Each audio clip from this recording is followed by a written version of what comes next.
Hello everyone, welcome to physics icon with Basant Kurmi.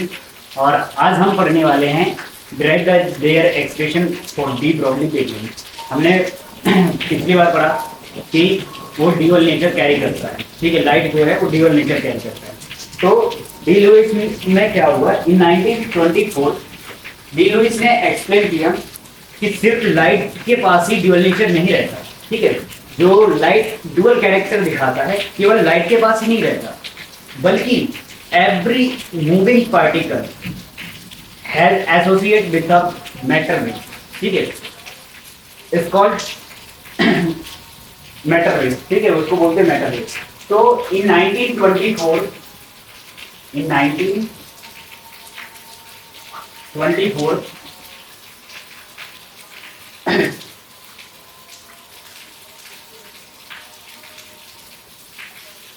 लीडोइस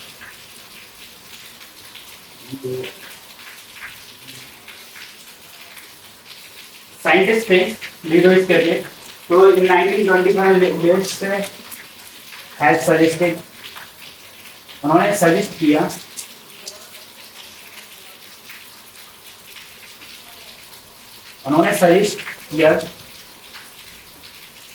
कि that each moving particle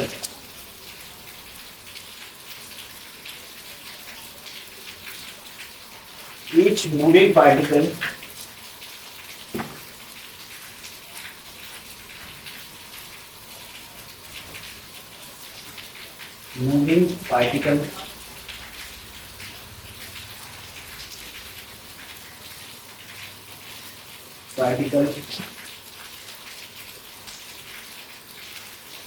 has a dual nature.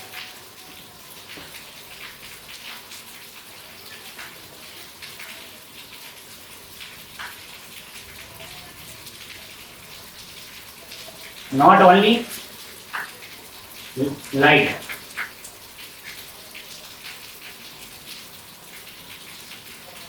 तो उन्होंने ये suggest किया, जो साइंटिस्ट थे, साइंटिस्ट ने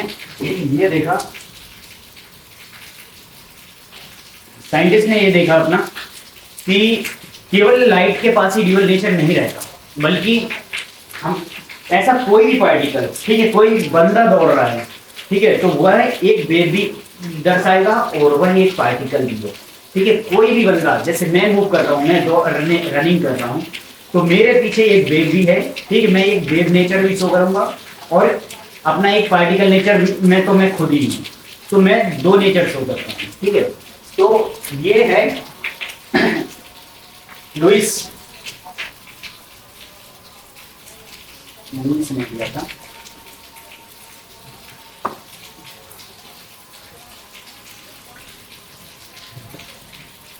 लुइस ने 1924 में ये सजेस्ट किया कि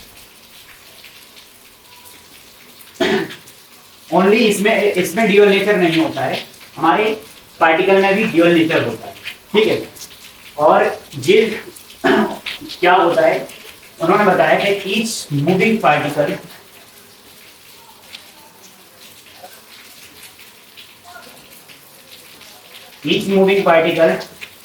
has associated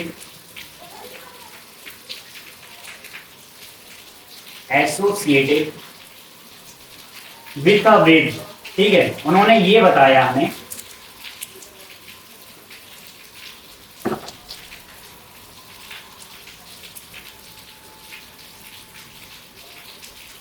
कि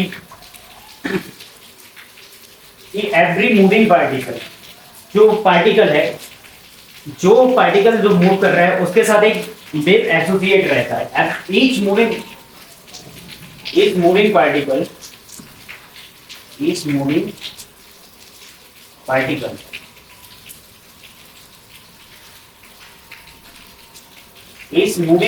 has associated with a wave. This is called matter wave. This is called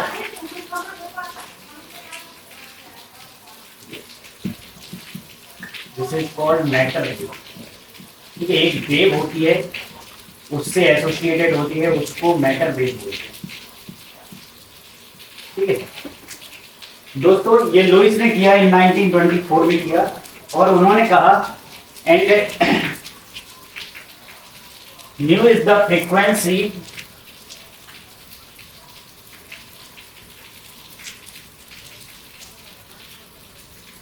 mu is the frequency of matter wave।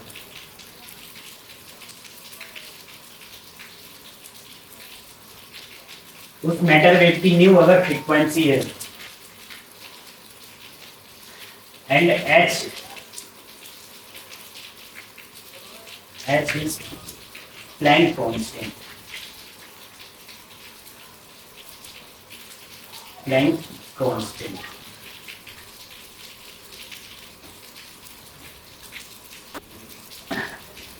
Planck constant है तब उसके देन वेलोसिटी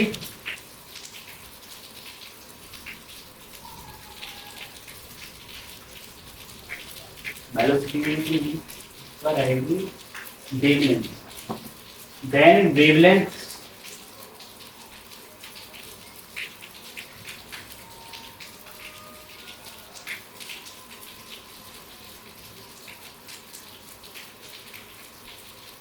इज गिवन वेलो। ठीक है, तब उसके लिए एक रिलेशन दिया है, वो रिलेशन हम दिखाएंगे। Lambda is equal to H by P, ये अपनी डी ब्रोगली वेव हाइपोथेसिस है। ठीक है, lambda is equal to H upon P. अगर मीटर वेव की हमें वेवलेंथ जानना है तो हमें पहले उसका मोमेंटम जानना होगा। ठीक है, अब इसके बाद हम क्या करेंगे, एक एक्सप्रेशन डालेंगे, एक्सप्रेशन ड्राइव करेंगे। तो दोस्तों इसके लिए स्क्रीनशॉट ले लीजिए ताकि हम रब करके दूसरा ड्राइव कर सकें। ठीक है, ओके, थैंक यू। चलो भैया रफ हो गया। अब जादू करने वाले हैं, क्या करने वाले हैं, जादू।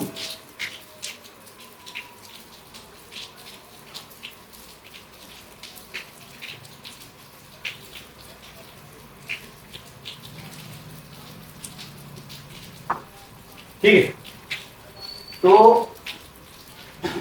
क्या निकल के आएगा, lambda is equal to H upon under root 2m/k, ये फॉर्मूला ड्राइव करना है, और इसी में आएगा lambda is equal to H upon under root और लिखना 2m/3। ये हो सकता है, ये हो सकता है, और अपना एक लास्ट वाला हो सकता है lambda is equal to under root 150 by 3 angstrom. ठीक है, तो इन तीनों एक्सप्रेशन में से कोई भी एक्सप्रेशन आपको आ सकती है और इसको ड्राइव करने की। तो सबसे पहले हम सजेस्ट करेंगे, ठीक है, इसका सॉल्यूशन है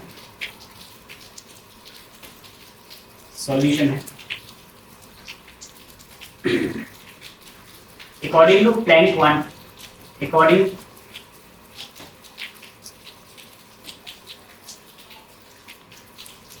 to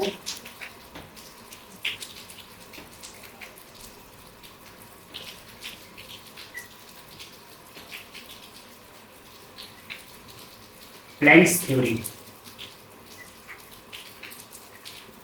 ठीक है, प्लैंक्स थ्योरी क्या कहती है, प्लैंक्स थ्योरी ये कहती है कि लाइट जो है ट्रेवल करती है स्मॉल फॉर्म और packet of bundle of energy में। ठीक है, जिसकी एनर्जी कितनी रहेगी दोस्तों, बताओ, जिसकी एनर्जी कितनी रहेगी, E equal to H new.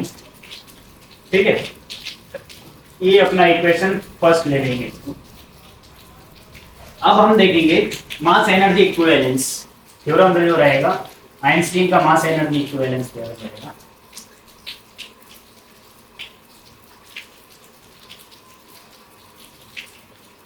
Mass energy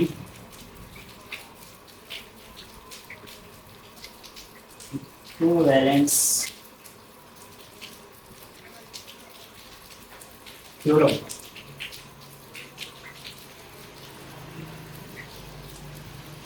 तो मास एनर्जी इक्विवेलेंस थ्योरम क्या रहेगा? E इक्वल टू, बोलो दोस्तों, आइंस्टीन का है, आइंस्टीन थ्योरम है, आइंस्टीन का मास एनर्जी थ्योरम।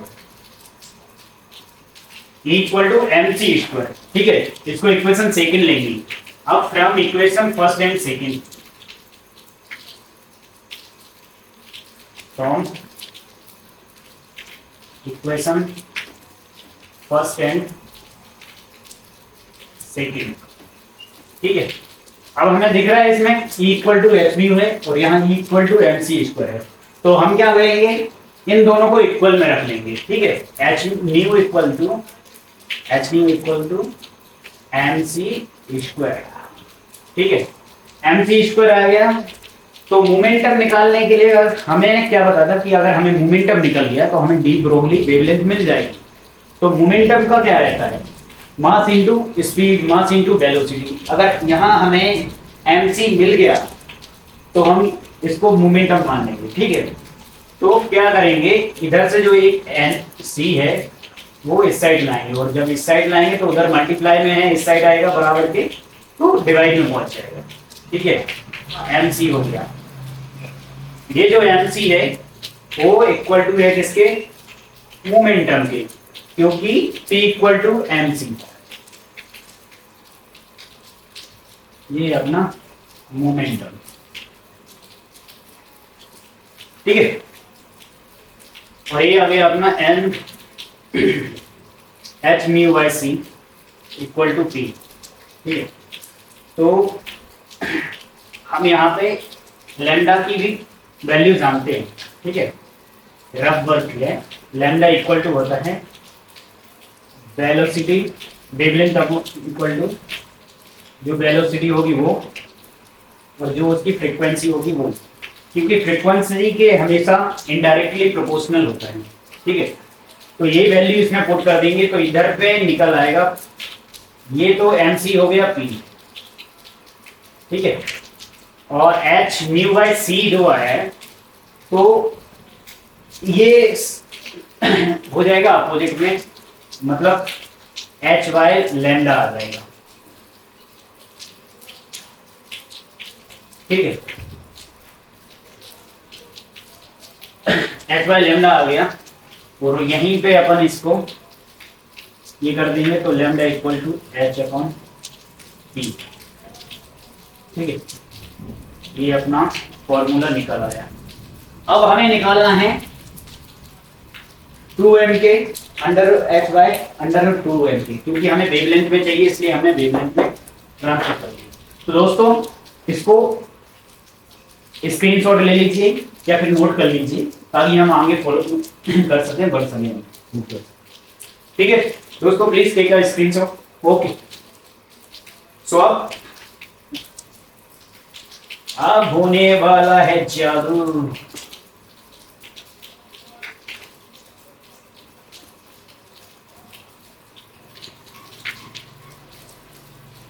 ठीक है, अब क्या हो गया, रिलेटिविस्टिक हम मान लेंगे कि यह जो पार्टिकल है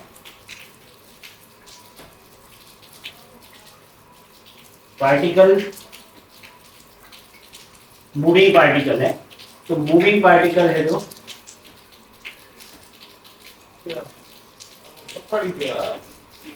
moving particle is move with the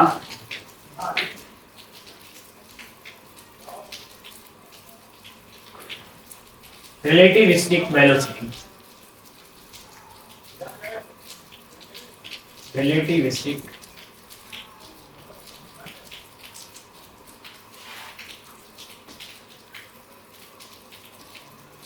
relativistic velocity, ठीक है, रिलेटिविस्टिक वेलोसिटी होगी तो रिलेटिविस्टिक वेलोसिटी में उसकी कुछ काइनेटिक एनर्जी रहेगी, कुछ एनर्जी के साथ वो मूव करेगा।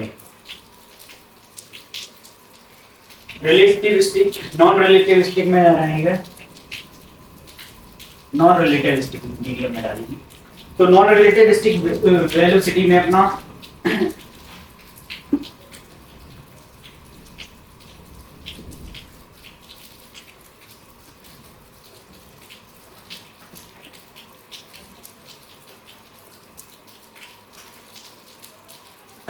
नॉन रिलेटिविस्टिक वेलोसिटी के साथ मूव करेगा।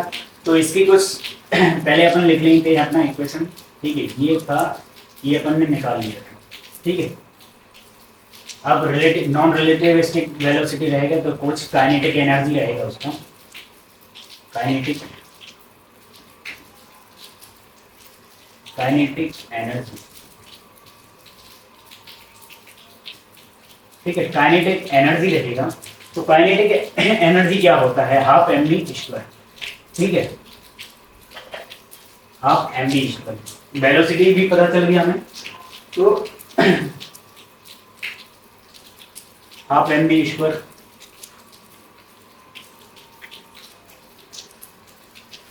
के इज इक्वल टू, ये आ गया अपना K is equal to half m we,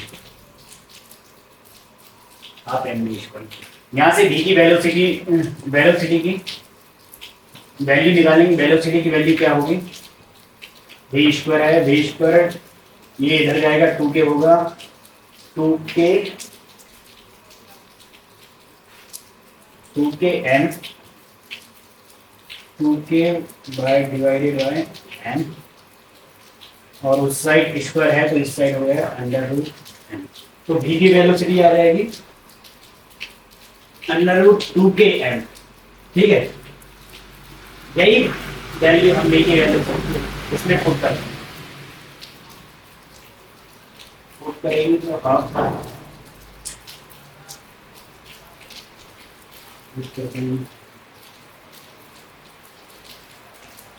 अब ये जो वेलोसिटी निकल आया है, इस वेलोसिटी को ये हम क्या करेंगे कि हमें पता है कि p is equal to mass into velocity होता है, ठीक है। हमें अगर p की वैल्यू मिल गई तो हम डेफिनेटली लैम्डा की वैल्यू निकाल लेंगे, वेवलेंथ की वैल्यू। तो p की वैल्यू पुट करते हैं, ये p है, ठीक है, v हमें निकल गया, तो m और v क्या है अंडर रूट 2k बाय, ठीक है। जब इसको सॉल्व करोगे तो m अंदर जाएगा, तो अंदर जाएगा अंडर रूट के, तो m स्क्वायर हो जाएगा, और एक m से m कट जाएगा तो ये आ जाएगा अंडर रूट 2km। ये हो गई वैल्यू p की, ठीक है। अब क्या करेंगे दोस्तों, आप लोग ही बताओ। p हमें मिल चुका है, डायरेक्टली हम पुट करेंगे इस इक्वेशन में, ठीक है। Please note this.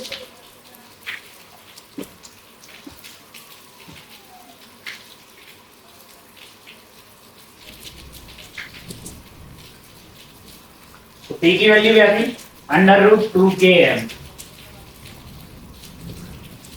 अब अंडर रूट 2km यहां से आएगा, lambda is equal to h by under root 2km, ठीक है दोस्तों। अगर अब बात करेंगे हम चार्ज पार्टिकल, ठीक है।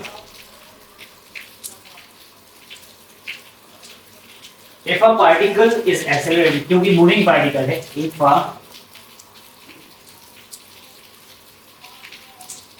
particle is accelerated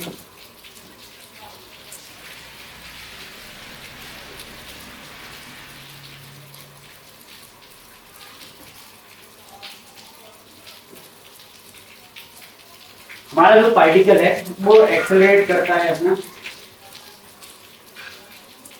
एक्सेलरेट करता है अपना with huge charge, few charge through V potential.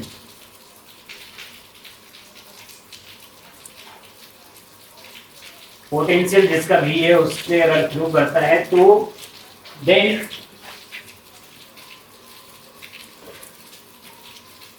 Kinetic energy is क्या होगी दोस्तों? काइनेटिक एनर्जी होगी K is equal to charge into जो अपना वोल्टेज है, ठीक है, पोटेंशियल है उसका मल्टीप्लाई, ठीक है। और यह वैल्यू हम पुट करेंगे लैम्ब इसमें जो हमारा निकल गया है, ये जो वैल्यू है ये अपन इसमें पुट करेंगे। तो lambda is equal to h upon √2m q v, ठीक है दोस्तों। k की जगह क्यू भी रख दिया तो हमारा ये वैल्यू आ गया √2m क्यू v, ठीक है। एक अगर चार्ज कंडीशन है एक Q is equal to E, ठीक है, 1 इलेक्ट्रॉन वोल्ट है, देन इसकी वैल्यू आ जाएगी Q की जगह E रख देंगे h upon √2m E v, ठीक है। ये भी अपना एक रिजल्ट निकला है, एक ये रिजल्ट निकला है। नेक्स्ट क्या निकल आएगा, ठीक है, जब हम वैल्यू पुट करेंगे इन सब की 1 इलेक्ट्रॉन वोल्ट की हमें पता है 1.6 × 10⁻⁻19 इलेक्ट्रॉन वोल्ट, 1 इलेक्ट्रॉन वोल्ट की 2m हो गया तो मास रख देंगे, और 1.6 × 10⁻32 ये हम सारा वैल्यू पुट करेंगे तो हमारा जो वैल्यू आएगा वो आ जाएगा √150/3 इंटू 10⁻⁻10, ठीक है। और लैम्डा इक्वल टू आ जाएगा √150/3 एंगस्ट्रॉम, क्योंकि वेवलेंथ को इसमें एंगस्ट्रॉम में है, 10 की वैल्यू एंगस्ट्रॉम है। तो फाइनली अपना ये रिजल्ट निकला, ठीक है। सिंपल सा है, ज़्यादा कुछ नहीं। तो आई होप कि आप लोगों को सबको समझ में आया होगा, और नेक्स्ट टॉपिक में हम नेक्स्ट वीडियो में मिलते हैं कुछ नया लेके और ऐसा लेके जो आपको समझ में आ जाए। तो इसलिए क्वांटम मैकेनिक्स को अपने दिमाग से निकाल दो कि क्वांटम मैकेनिक्स बहुत टफ है। हालांकि क्लासिकल मैकेनिक्स पढ़ोगे तो क्वांटम मैकेनिक्स एक अलग ही कैरेक्टर निकलेगा, एक अलग ही टॉपिक निकलेगा, एक अलग ही चैप्टर निकलेगा, क्योंकि उसमें वो क्लासिकल अप्रोच कुछ और होते हैं और क्वांटम मैकेनिक्स में वो अप्रोच कुछ और होते हैं। जहाँ पर न्यूटन्स लॉ होते हैं, यहाँ पे श्रोडिंगर इक्वेशंस होते हैं, तो बहुत सारी चीजें यहाँ डिफरेंट होती हैं, ठीक है, जो वहाँ पे अप्लाई नहीं होता है, यहाँ पर अप्लाई होता है। It is different but it is not, मतलब बोलेंगे इम्पॉसिबल नहीं है, एवरीथिंग इज पॉसिबल। और हम आपको ऐसे समझा देंगे कि आपके दिमाग में क्वांटम मैकेनिक्स छप जाएगा। सो दोस्तों, आई होप आप सभी को समझ में आया होगा। सो लाइक शेयर सब्सक्राइब करना ना भूलें, दबा के सब्सक्राइब करो दोस्तों। Thank you.